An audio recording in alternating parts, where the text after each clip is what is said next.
Ihayanishwagurisha ry'ibihugu bigize umuryango wa Afrika y'ubuseruko ryitiriwe Juwakare ririko ribera i Bujumbura n'akarusho ku bagitavye kuko ibidandazwa vyabo bica bimenyekana. Icambere harimwo publicité, kumenyekanisha no kumenyekana. Hama ica kabiri harimwo kudandaza, uvuga kandi karusho ka gatatu nuko tubona ivyo abandi bakora. Uko tugira ngaha nuko premièrement turaronka abakiriya baza bakaraba ibintu kuko baba bavuye mu mihingo itandukanye. Muri ico gihe rero hacaho ama contact ugasanga uwundi munsi bongeye baraje barakurondera. Utofauti lazima uwepo. Utofauti umeona Rwanda kuna vitu wanavipenda zaidi. Kwa kila nchi ina vitu vyake. Maze kuja mu bihugu bitandukanye muri make nka vyose vyo muri Afrika y'ubuseruko. Wanavipenda zaidi kwa utofauti upo sana.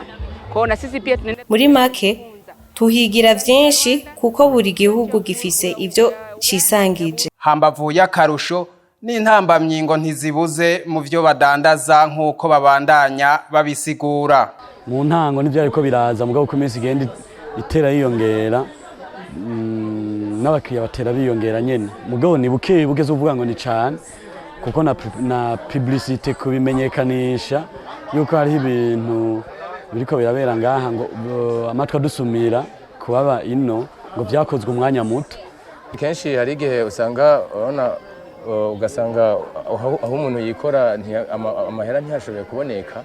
Twobamenyesha ko muri iryo hayanishwagurisha hariko habera n'ihanahana ry'ivyiyumviro hagati y'abaje baserukira ivyo bihugu.